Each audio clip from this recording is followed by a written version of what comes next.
Hoje vamos falar com o Dr. Cláudio Rebelo sobre 3 milhões de mulheres em menopausa em Portugal. E agora? É este o tema. Começo por lhe perguntar o que é a menopausa. É uma fase da vida da mulher e, sendo uma fase da vida da mulher, é uma fase que se caracteriza por uma série de alterações, nomeadamente hormonais e físicas, que para nós, que ganhamos dinheiro, entre aspas, com a doença alheia, nos dá jeito de tratar como uma doença, mas que de facto devemos olhar mais para estas mulheres como utentes, clientes de menopausa. A mulher que nasce sabe, a partir desse momento, que tem uma capacidade fértil finita. E, portanto, todas as mulheres estariam ou em pré-menopausa ou pós-menopausa. O dia da menopausa é a última ovulação e é, felizmente, algo que marca o que é na nossa sociedade, termos chegado lá. Portanto, as mulheres têm saúde suficiente para chegar à menopausa e nós queremos que depois tenham esta sua segunda metade, porque já se trata de uma metade, com uma esperança média de vida a cair nos 90 anos, se temos uma idade média em Portugal de 50 anos e 6 meses para estar em menopausa, de facto, esses 3 milhões de mulheres vão viver quase metade da sua vida em menopausa. E é doença quando perdem dramaticamente qualidade de vida. Ou seja, quando têm sintomas suficientes para interferir no que aquela mulher é, no seu mais íntimo, no seu self, quem se vê ao espelho todas as manhãs. E, portanto, quando assim é, de facto, nós temos de tratar sintomas, temos que tratar de uma forma holística, uma palavra agora tão em voga, esta mulher para ela voltar-se a sentir a mesma que era antes de entrar nesta fase das alterações da perimenopausa à menopausa. Ao longo da história, a sociedade tem visto a mulher na menopausa de forma pejorativa. Ainda hoje é um tema que está repleto de tabus, de complexos e censura. Na sua vasta experiência clínica com mulheres, confirma ser assim? Sim, nós temos aí um padrão cultural que é assustador. Reparem que temos o planeta como temos, populado da forma como temos, graças às mulheres que chegaram à menopausa. Nós não podemos esquecer que na evolução da história da humanidade éramos tribos, coletores, guerreiros, caçadores, e só quando tínhamos mulheres que conseguiam passar pelas gravidezes e sobreviver, serem as anciãs da tribo, é que se começava a parar a tribo no local. Porque precisávamos destas mulheres a tomar conta das crianças, porque muitas das mães morriam nos partos, e portanto precisávamos das anciãs para as tribos se fecharem, pararem num sítio e criarem coisas tão simpáticas como a agricultura aqui na bacia do Mediterrâneo. E é curioso que ainda hoje, em algumas sociedades africanas, há uma tribo, a Yoruba, no Namíbia, que é muito conhecida porque as mulheres só quando chegam à menopausa, quando deixam de ter período menstrual, é que passam a ter poder na estrutura da tribo. Passam a ditar ordens, a ditar leis. Porquê? Porque já não correm o risco de engravidar. Já não correm o risco de poderem, por exemplo, morrer num parto. A nossa visão europeia, a nossa visão americana, anglo-saxónica é totalmente diferente. Somos bonitos, somos belos, somos fantásticos quando somos jovens e não quando somos mais maduros. Ora, aí há um médico que eu cito sempre, o Colombat Elisser, um francês, que em 1845 chegava ao cúmulo de dizer: quando as mulheres chegam a esta idade, não lhes toquem. E muito menos tenham ideias sexuais ou de erotismo. Devem apagar tudo isso, senão elas ficam histéricas, ficam esquizofrénicas. E, portanto, associavam que as mulheres chegavam à menopausa e nunca mais eram para ser vistas sequer como objeto de prazer ou desejo sexual. É curioso que o Supremo Tribunal Administrativo, há cerca de 11 anos, também teve um juiz que preferiu uma decisão desta ideia, não é? Que aos 50 anos a sexualidade na vida da mulher já era pouco importante, já tinha tido os filhos. Ora, nós temos que mudar. E mudamos quando, pela pressão dos números, nós temos 45 a 50 mil mulheres todos os anos em Portugal a entrar no escalão acima dos 45 anos. Os tais 3 milhões foram conseguidos nestes últimos 30, 40 anos. E, portanto, será pela pressão destas mulheres na sociedade, pela pressão económica, pela pressão aquisitiva, que nós agora discutimos os acrónimos como as MILF, não é? Para quem sabe o que estamos a falar. Bem, eu tenho algumas GILF nos meus consultórios, que são as avós que saem à noite com as amigas, que são sexualmente bastante empoderadas e que não têm peso nenhum em se meter com jovens de 28, 30 anos, porque de facto estas mulheres passam agora, infelizmente na minha visão, a não ser a maioria, mas se todos fizermos o nosso bocadinho, esta ideia de que a sociedade está a mudar é notório. está a mudar para as grandes marcas de moda. Nós temos modelos nestes escalões etários. A Dolce & Gabbana teve uma campanha há cerca de 4 anos brutal sobre estas mulheres e não as jovens skinny nas passarelas dos 22, 23 ou até 16 anos. Portanto, estamos a mudar enquanto sociedade. Agora, tenho que concordar consigo que, de facto, o peso da idade e esta ideia de que só somos formosos se formos jovens continua a subsistir. O etarismo é um preconceito social que penaliza sobretudo as mulheres. A menopausa é o momento charneira. As próprias mulheres sentem-se como estando no início do fim. Eu, sendo médico e ginecologista, tenho agora um conjunto de colegas, eu estou um jovem de 52 anos, que me dizem quando é que fazes uma sessão formativa para todas nós. E, portanto, colegas de anestesia, colegas do hospital, que dizem, porque eu sei que vou passar por isso, eu sei que vai ser terrível. Portanto, esta ideia de que a menopausa é má em todas as mulheres marca, de facto, este passar de mensagem de que não tem que ser assim. Elas chegam-nos com que necessidades? Em primeiro lugar, muitas delas a pôr toda a culpa do mundo na menopausa. Portanto, tudo o que tem de mal, o stress, o manter a capacidade de multitarefa, de serem mães, sexy lady à noite para o marido ou para o namorado, executivas de sucesso, porque também temos isto.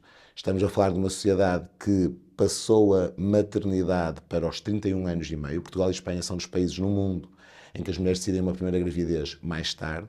E, portanto, estão elas agora a entrar na menopausa já não com a sensação de ninho vazio, porque muitas ainda têm filhos adolescentes, muitas ainda têm muitos problemas que as afetariam quase 8, 10 anos antes, e não. Então estão na convulsão das hormonas a não se sentir capazes. E não há algo pior para uma mulher bem-sucedida, para uma mulher encaixada numa sociedade e que está habituada a fazer estas tarefas todas, que o seu corpo lhe falhe. Eu este ano fui falar a um grupo de executivas na Porto Business School e foi notório que estas transformações hormonais, a queda dos estrogénios, para muitas não é só os calores, que são terríveis, que interferem com o sono, que não propiciam descanso.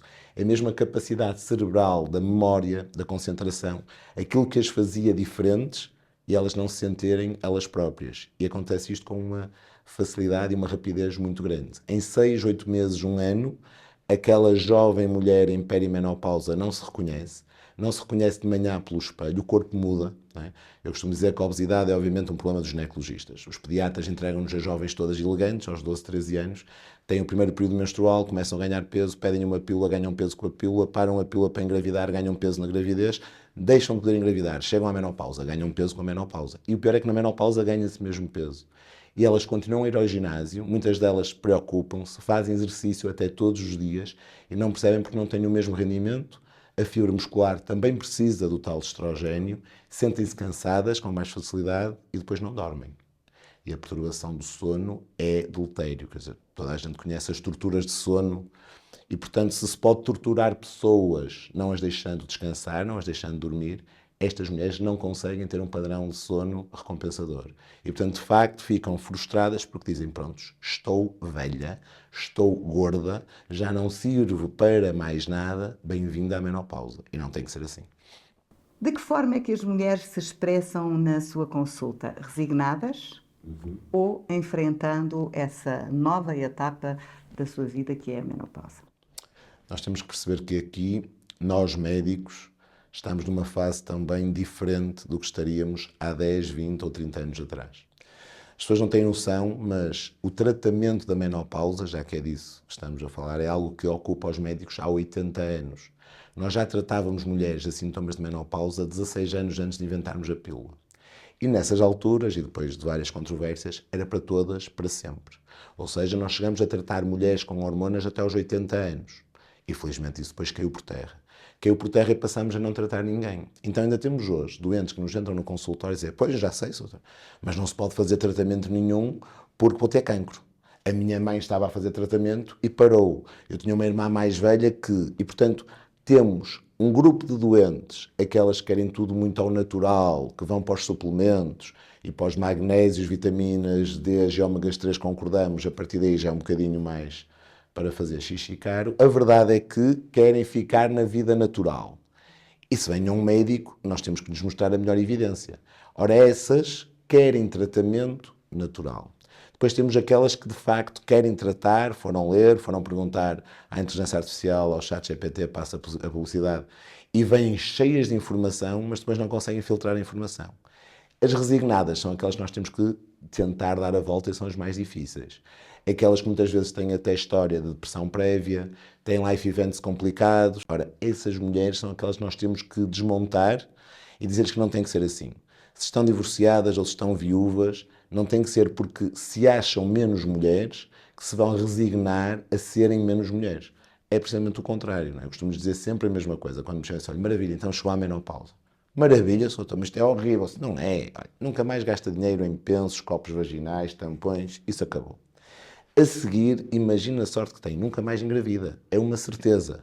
Portanto, aconteça aos namorados que acontecer, tem que se preocupar com as doenças sexualmente transmissíveis, que têm vindo a crescer em toda a Europa e Estados Unidos nestes escalões etários, mas grávida, essa doença sexualmente transmissível tão frequente, não acontece. E a seguir tem uma vantagem, é que você está em menopausa, pode estar caladinha, fantástica, a ser bem tratada por um bom ginecologista ou médico de família e vai andar ótima, mas ninguém tem que saber. Aquela doente que quer estar resignada, aquela cliente que diz, não, é isto, acabou, é mais difícil de nós desmontarmos e muitas vezes vêm polimedicadas dos psiquiatras, vêm com antidepressivos, vêm com indutores de sono e tentar tirar-lhes esse peso da medicação da psiquiatria também não é nada fácil. Porque é que só agora se fala com transparência sobre a menopausa?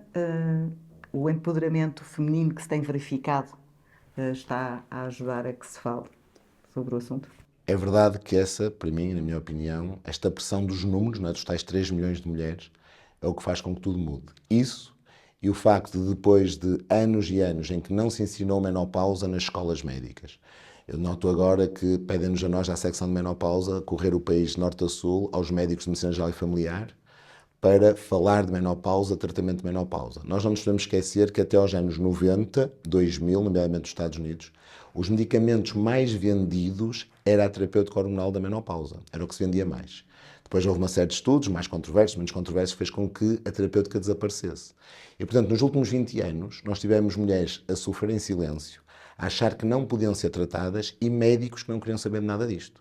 Na minha especialidade, querem é engravidá-las, ficarem ricos a fazer técnicas de medicina da reprodução. Ora, agora, até esses colegas da medicina da reprodução olham para a menopausa porque temos clientes da medicina da reprodução aos 50, 51, 52. Eu tenho neste momento 2 jovens de 51 anos que estão a ter agora um projeto de reprodução em menopausa. E, portanto, se nós já conseguimos discutir que mulheres em menopausa querem ficar grávidas, tivemos a Cláudia Raia com a peça da menopausa a correr o país inteiro, ela parou a sua menopausa aos 55 anos para poder dar um filho ao terceiro marido, ok? Ora, é verdade que esta noção de empoderamento, esta noção de contínuo biológico, que as mulheres têm, obviamente, idade, mas não têm que ficar limitadas pela sua idade, faz com que esta necessidade de tratarmos sintomas, temos-las a dormir melhor, temos-las com mais qualidade de vida para elas poderem ter os projetos todos que quiserem. Quando tudo corre bem, é muito bom. Nós temos-las contentes, temos os companheiros, maridos felizes. Não é? Eu tenho, ainda recentemente, um jovem de 50 e qualquer coisa anos que trocou de mulher e apareceu-me com a segunda companheira a uma consulta de menopausa. Já a primeira mulher era a minha doente. E, portanto, estávamos num momento, entretanto a senhora saiu, foi colher umas análises e ele ficou comigo sozinho e dizia-me ele, autor, eu disse aos meus amigos, vocês têm que o conhecer. Porque o que ele fez à minha primeira mulher, se ele fizer esta, está tudo bem. Um homem troca de mulher, mas não troca de ginecologista. Ou seja, esta visão de que é muito mais do que o papel daquela mulher. Repare, este empoderamento servia para quê? Para ser a avó, para ser a nora simpática que toma conta da sogra, como eu disse há bocadinho, quando parte com a fratura da osteoporose. Não, não, não. Agora é que sai com o grupo de amigas e vai de férias de fim de semana com o grupo de amigas, quer o marido queira, quer o marido não queira. Não é? Porque tem filhos que estão na faculdade às vezes ainda estão adolescentes, mas muitos deles já estão na faculdade e, portanto, ela tem poder aquisitivo, ela tem ordenado. Agora, é verdade que não é a realidade da maioria das mulheres em Portugal. Não é? Nós ainda temos aquele gap que é brutal de, para mesmo trabalho, os homens ainda ganharem mais do que as mulheres. Ainda temos aquele gap brutal de que o poder económico ainda está no casal, no lado masculino. E isto tem que mudar e vai mudar. Não é? O acesso ao ensino superior, a quantidade de licenciadas que temos, percebemos que em algumas profissões já são elas que tomam as rédeas da família e que determinam como é que vai ser. E quando entram em menopausa, é o poder delas que dita as regras lá em casa. Eu tenho 52 anos, a minha mulher é médica, anestesista, está, digo eu, em perimenopausa, menopausa, eu não sei porque não sou ginecologista lá em casa, nem da mulher nem da filha. Mas tenho a filha de 15, portanto eu tenho dois terrores hormonais lá em casa, que é a adolescente e a mãe na menopausa. Portanto, quando a filha se irrita muito com a mãe, só diz, vai falar com o teu marido. Ele é que é especialista de menopausa. E, portanto, a verdade é que estas transformações da sociedade fazem com que as mulheres também percebam que podem vir aos médicos, e nós somos, em primeiro lugar, o garante da saúde numa visão global, aos nutricionistas, aos fisioterapeutas pélvicos, à medicina tradicional chinesa, tudo o que seja preciso, ao exercício físico, que é muito, muito importante. Os preparadores físicos, os ginásios, para quê? Para se perceber que a mulher tem todo o direito de exigir da sociedade aquilo que necessita para este empoderamento, porque, como nós sabemos, são elas que dão mais à sociedade. Não é? São elas que, entre número um, procriam. Não é? Já não se pode esquecer que, do ponto de vista meramente biológico, ainda temos essa obra de caridade, que ainda não nos cobram, não nos pagam para termos herdeiros, porque ainda continuam a ser as mulheres a ter os úteros que nos dão os filhos que a gente tanto tão prezado, e para ter herdeiros e continuar os nomes de família. Ora, se elas fizeram tudo isso, é de suprema justiça que agora a sociedade olhe para elas e lhes dê ferramentas, olha, são os descontos nos ginásios a todas as mulheres que entram em menopausa, e o poder político. E nós estarmos a discutir agora que há alguns tratamentos hormonais que têm anos e anos e anos, a indústria queixa-se que estão tão baratos que não lhes compensa tê-los no mercado. Nós andamos a discutir que a indústria quer retirar produtos porque são tão baratos que não conseguem ter lucro a vender terapêutica de menopausa, é uma coisa que nos faz mesmo muita, muita confusão. Portanto, falta o poder político também olhar para este grupo de mulheres e ter medidas sérias de acompanhamento, criar normas de orientação clínica para os cuidados de saúde primários, para os médicos de família sentirem que não só ganham um bocadinho mais nos incentivos porque têm a diabética bem controlada, porque têm a hipertensa bem controlada, porque têm a grávida com as consultinhas todas de rotina no SNS, mas também porque têm mulheres em menopausa sem precisar de pôr baixas, sem estarem em burnout, sem estarem com outros problemas próprios desta fase da transição e depois de viverem em menopausa, porque estão a ser bem acompanhadas pelos cuidados de saúde primários e pelos colegas da medicina geral e familiar. Sente que poderá contribuir para o combate desse Eu preconceito próprio. enquanto médico? Essa é a pergunta mais difícil. Se a gente achar que acha que já faz tudo o que pode para tentar sensibilizar ao máximo.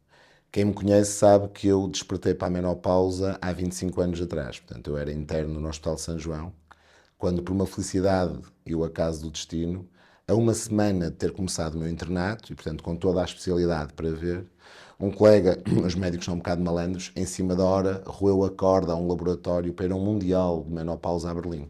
Portanto, eu tive um convite de me dizerem, o seu doutor daqui a 2 dias quer ir para Berlim, tudo pago, para um congresso mundial de menopausa. Eu disse, claro, se o diretor de serviço me deixar, eu vou. E tive o prazer de ver duas coisas. Ver um português a fazer perguntas sobre menopausa a um dos nossos mestres, ao professor dos livros de toda a Faculdade de Medicina, o professor Speroff, um americano que escreveu os tratados sobre ginecologia e sobre endocrinologia, porque isto também é uma área que os colegas de endocrinologia fazem também e bem o seu trabalho, e a verdade disse, não, é aqui, é nisto que eu quero. Mestres, pessoas que escrevem os livros, portugueses a fazer perguntas a quem escreve os livros, as especialistas do meu serviço a dançar em cima das mesas a beber hidromel num castelo em Berlim, eu disse, não, eu vou me dedicar à menopausa. Fiz a minha formação, muita cirurgia, faço alguma cirurgia oncológica, alguma cirurgia de endometriose, mas ficou sempre este bichinho, e quando viemos para a sociedade, e com a criação da secção de menopausa pela doutora Fernanda Geraldes, convidou-me, e agora cá estou eu, presidente da secção de menopausa. O trabalho não é porque sou um ginecologista homem, porque há ginecologistas mulheres, toda a gente se quer dedicar a esta área que o faça bem, é o transmitir a mensagem. Em primeiro lugar, o tirar o estigma, porque com muita facilidade se percebe que se a maioria das mulheres em Portugal estão em menopausa, então nós temos de tratar esta maioria de mulheres. Ficámos também muito fixos àqueles primeiros 5 anos, 10 anos dos sintomas. Não. Temos que as tratar aqui, temos que as acompanhar junto com os colegas da medicina interna, junto com os colegas dos cuidados de saúde primários, do resto da vida da mulher em menopausa. Nós neste momento temos um problema que é perceber que, por exemplo, um infarto agudo do miocárdio mata mais uma mulher diabética, 2 vezes mais, do que um homem diabético para a mesma idade. E já se discute, e os americanos nisto fazem contas a tudo, que temos que ensinar medicina de forma diferente nas nossas faculdades, a medicina no masculino, a medicina no feminino, porque classicamente o que preocupava as mulheres ainda preocupa é o cancro da mama. Ora, em Portugal, 5 em cada 10 mulheres vão morrer de doença cardiovascular. 2 vão morrer depois da fratura com a osteoporose. Sobram 3 em 10 para os outros cancros todos. E mudar este paradigma, a sociedade perceber que estas mulheres em menopausa precisam de acompanhamento para o resto da vida.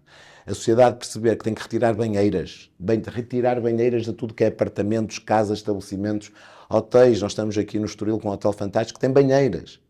Partem as ancas a entrar e a sair da banheira. Ou seja, enquanto nós não percebermos, como sociedade, que o papel que estas mulheres têm é de terem qualidade de vida, quantidade de vida, anos de vida saudáveis, para poderem ser as modelos aos 70 anos, aos 80, para serem modelos para a geração seguinte de mulheres que vão entrar em menopausa, nós não estamos a fazer o nosso papel. Portanto, se me pergunta se eu acho que faço alguma coisa, faço muito pouco. Não dá para mais. Ainda temos que trabalhar, ainda faço alguma obstetrícia, ainda cozinho lá em casa todos os dias. Portanto, sei que me falta isso, poder dar um bocadinho mais, mas o esforço é diário, é todos os dias, para todos. Que medidas fundamentais acredita ser necessário implementar para que haja realmente mudanças? Bom, acho que a sociedade como um todo, a comunicação social, as redes sociais, nós temos grupos organizados de mulheres em menopausa, mas falta perceber que esta fase da vida da mulher e o pós-menopausa tem que entrar no cinema, tem que entrar numa novela, tem que entrar na comunicação social, tem que haver mais debate, mais transparência. Todas estas campanhas que a Wells, passo a publicidade, a Médis fizeram, aqueles debates da atrofia vulvar vaginal, são programas muito bem feitos, porque de facto o dedo tem que estar na ferida constantemente. Nós temos como sociedade não continuar a esconder estas mulheres, a pô-las de lado, e de facto falta todo responder a este empoderamento das mulheres com um awareness, não é? Com elas estarem na primeira linha. Uma novela em que houvesse uma crise de ciúmes terrível pela moça que entra em menopausa e o marido a troca pela jovem de 25 anos, era logo para dar mais um bocadinho de condimento à coisa. Ou seja, pô-las depois a ir para os ginásios, pô-las depois a praticar exercício, a pensar em primeiro lugar nelas e não do que tem que estar sempre a responder às solicitações todas. Não é? O clássico é a mãe que vai buscar à academia, que vai levar a não sei o quê, não é a mãe Uber. Não é? Quando são mais jovens, não é necessário, por isso é que há os Ubers, não precisa ser a mãe andar a fazer esses trabalhos todos. A mulher já tem a carga do trabalho que tem, seja ele qual for, muitas vezes ainda é o trabalho doméstico para a mulher, ainda é a educação dos filhos, portanto, quer dizer, chega. É nesta fase que elas têm que pensar, em primeiro lugar, em elas, porem-se a si próprias no centro da dimensão de pessoas humanas que são, e nós todos, não é? Ajudarmos a, volto a dizer, o governo, volto a dizer, o Estado. O Reino Unido conseguiu em 4 anos uma coisa nunca vista, que foi passar de prescrição de terapêutica hormonal. Nós em Portugal temos qualquer coisa calculada como 8 a 10%.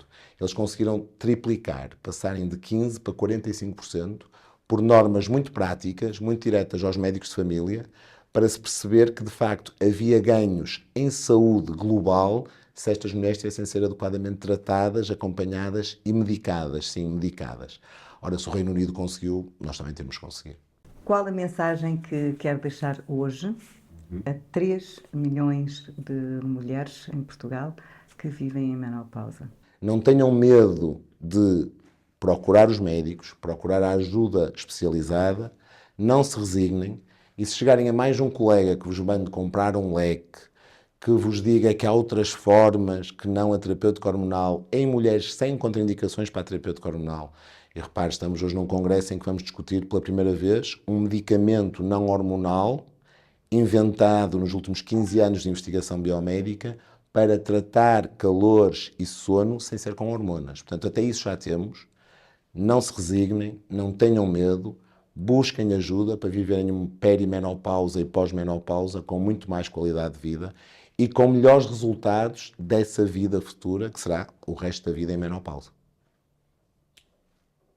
E que mensagem quer deixar aos médicos, aos seus colegas? Isso é mais difícil. Os médicos é muito mais Mas a difícil. verdade é que eles é que podem ser os Sim, podem ser os grandes agentes de mudança. agentes de mudança. Aqui nós temos que perceber que temos todos muito pouco tempo. Andamos sempre todos a correr e depois temos telemóveis e mensagens. As doentes de perimenopausa, da menopausa são especiais, precisam de muito tempo, querem ser ouvidas, têm sintomas, têm queixas, muitas vezes não se adaptam bem à primeira medicação, têm a segunda, e se não somos nós a motivá-las e a ter tempo para motivá-las, vão desistir e vão dizer que afinal isto não serve para nada e que somos todos mais uns vendedores de banha da cobra. Ora, aos colegas é que procurem informação de qualidade nesta área, frequentem os webinars que nós temos da secção de menopausa, procurem estudar, procurem se informar o melhor possível. Temos novos tratamentos, novas moléculas. A indústria farmacêutica voltou a olhar, fruto do tal empoderamento dos 3 milhões de clientes, para esta área, criar novos produtos e, portanto, não estamos parados, não. Se a indústria tem novos produtos, nós médicos temos que estudar e perceber que temos tratamentos adequados para quase todas as mulheres que estão a passar pela péria pós-menopausa. Repare, os novos fármacos permitem que sejam usados em mulheres com cancro da mama, não é? Que era aquele grupo de mulheres que nós sabíamos, portanto, estas estão desgraçadas. Vai ser a acupuntura, vai ser os antidepressivos, mas não tem hipóteses. Muitos tratamentos de cancro da mama dão mais sintomas vasomotores. Temos neste momento tratamento para este subtipo de mulheres. Portanto, se até para estas mulheres nós conseguimos tratar, não há desculpa para que os médicos em Portugal não entrem nesta vaga de mudança, nesta vaga de transformação, aprendam, estudem, porque senão rapidamente vamos ser substituídos por máquinas de inteligência artificial a fazer consultas e a dar respostas, porque as doentes precisam de ser tratadas. Ou seja, as clientes de menopausa precisam de ser tratadas. Cada caso. E cada caso é um caso, sempre, sempre, sempre, nomeadamente nesta área. Obrigada, Sr.